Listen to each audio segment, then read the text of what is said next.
kala gende Robert Mtebyono mangu tulengere Mpigi eyo fika salama Masaka Road yo abagende wamwe Kabukungwe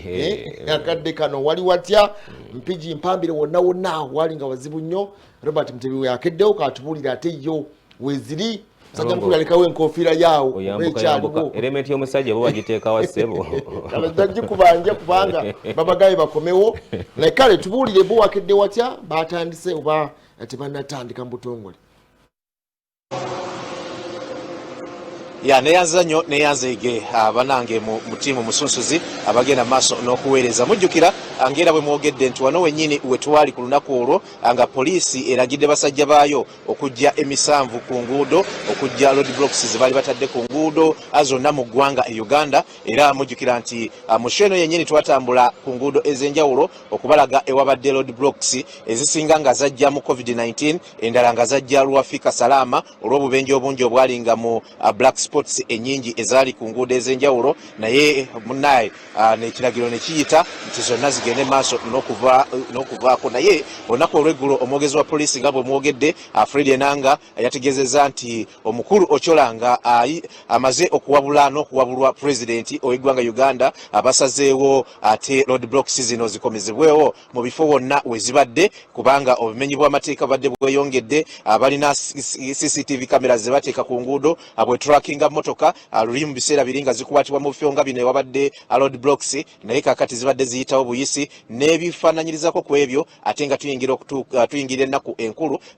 obubenje n'obumenyi bw'amateeka bibeera bingi ne basalawo roadblocks izikomewo naye nga mukomawo tulaba nti zijja kukomerawo ddala si lwa nnaku nkulu zigenda okudda twogeddeko n'abamu ku banene mu poliisi enkya ya leero nga tuyise mu bitundu ebyenjawulo nga tusanze nga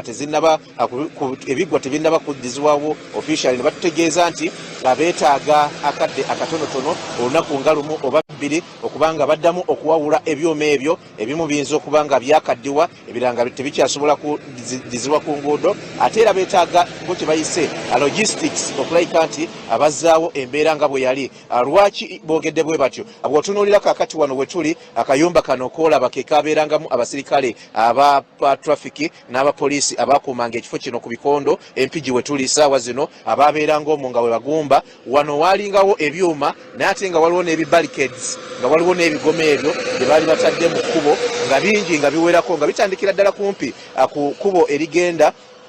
mu bitundu ebya Kyanamukaka ekkubo eryo nga wewali ebigoma bitandikira ate ne bistretchinga ne bigendako maaso nti beetaaga obudde okubanga ebintu ng'ebyo byali biteereddwawo abigenda maaso n'okudizibwawo abasinga ku bannaffe aba regional police commanders aba traffic RTOs bategeezeddwa butegeezebwa lunaku lwaggulo so balina nti okwetegeka okubanga bizibwawo bwe twogeddeko n'abantu abava mu bitundu ebya up country oba ku highway eno yennyini gye tuliko bategeezezza nti ne kampiringisa newaddako we bibadde biri babadde tebannaba ku bizaawo olunaku olwaleero era ndowooza ebunaazibira ate bajja kubanga bazizaawo roadblocks zino ezaali ku nguudo n'olwekyo mwabagenda maaso n'okulaba program Omusunsuzi abakozesanga enguudo kati nga mbadde temulabako roadblock tubagamba nti gye bujjakawo katono we munaazisangawo oba we munaasangawo ebiggwa temubitomera temwekanga temukola ki biziddwa ku luguudo officially okusinziira ku bannaffe aba poliisi naye nga gye buli eno bibadde tebinnaba kuddizibwa ku nguudo omusajja ono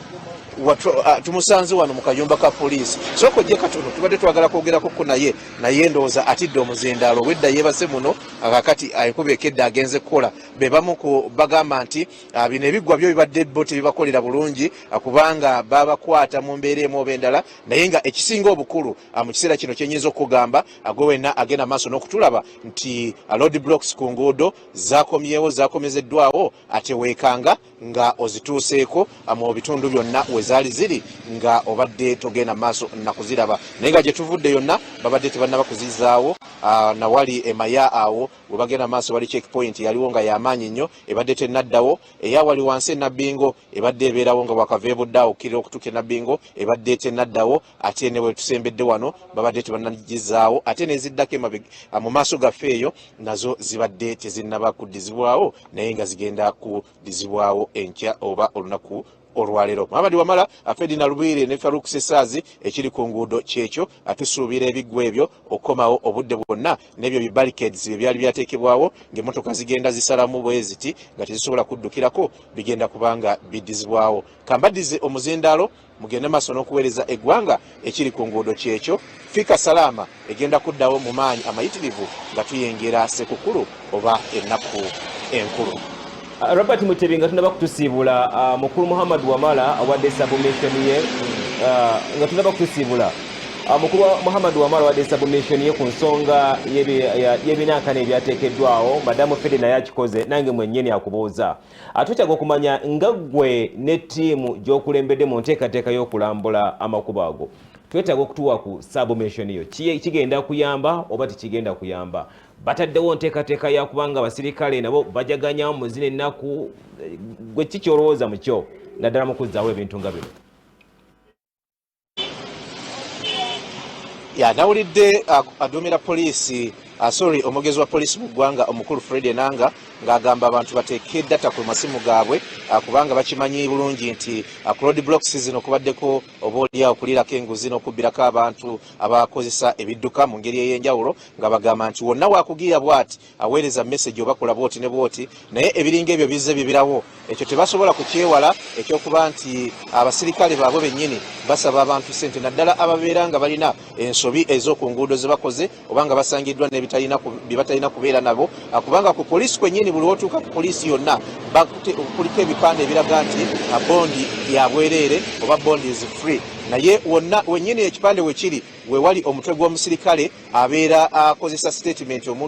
omuntu abeera alina omusango n'oyo gwe bavunaana era ku mutwe gwe kwe kuli ekipande ekyo kwasabira ssente nti kola bwoti n'olwekyo ekyo bwe kiba nga yayogedde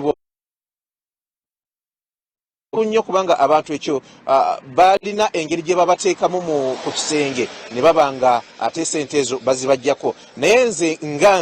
nga munnamawulire akozeeko ku nsonga zino eza road blocks ne Fika Salama okumala emyaka gyonna gyabaddewo ndaba nti okuzzaawo road blocks ekisooka kugenda kuyamba okendeeza ku emisinde abantu kwe baddukira ku nguudo naddala eza highway amazima go gali nti abantu badduka zino zateerwa mu bifo eby'obulabe ennyo ewabadde wagwa obubenje kati nga ebifo ku luguudo lw'e Masaka ebifo mubimanyi kalandazi ludda awagwa ennyo obubenje kati awe baateeka kitegeeza nti abantu babadde bakontrolinga speed nga batya nti bajja kubanga babakwatira ku road blocks oba nti babalengera olwa road blocks eziteereddwawo ekya speed kigenda kuddamu kikendeere era mulaba nti obubenje bubadde bwakendera ku nguudo zino mulaba nti obubenje bubadde buzzeemu nga zivuddeko naddala ku luguudo lw'ejjinja olwo lubadde lufuusa akatiro olw'okuba nti zaggibwawo ekyo kijja kendeera obumenyi bw'amateeka obubbi n'ebirala nabyo bigenda kendeera nga ziziddwako kubanga zino road blocks tezibeerako basirikale ba traffic bokka akubeerako abasirikale abalina emmundu kati bamuwa sigino nti emmotoka bweti ne bweti erinamu ente etisse ente nga bwe mumanyi bwe bapakira ente mu bumotoka obubikusamu n'emmotoka endala baba abajja kutya okuyita ku road block ng'amanyi nti bajja mukwata zijja kuyambako ko bannaffe abamaninga CCTV cameras oba cameras z'oku nguudo kubanga bwe basporting emmotoka gye basuspectinga okubeera n'obumenyi bw'amateeka bwegenda okukola obanga eri mu bumenyi bw'amateeka asigino bagiwa bano abali ku road block nti muteekewo ebyuma oba mugisibire awo okuwanika obuwanisa emikono bwekiti ku mmotoka ez'abamenyi b'amateeka kibadde tekibamala era nga tekibayamba naye wabaawo ebyuma oli baba basobola okumukwata obulungi nze ndowooza nti obubenje bujja kendeera obumenyi bw'amateeka bujja kendeera ne speed n'okuvugisa ekimama singa zinaddawo bijja kendeera kubanga ziteekamu kali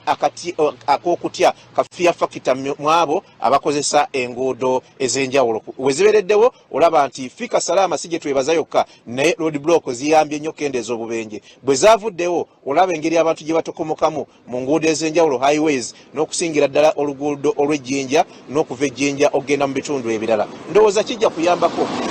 nze omuzindaalo ngubaddiza kale munaffe Robert Mutebi tweyanza nnyo submission yo nungi okuba nti otuwabuddemu ate ku nsonga ey'ebidduka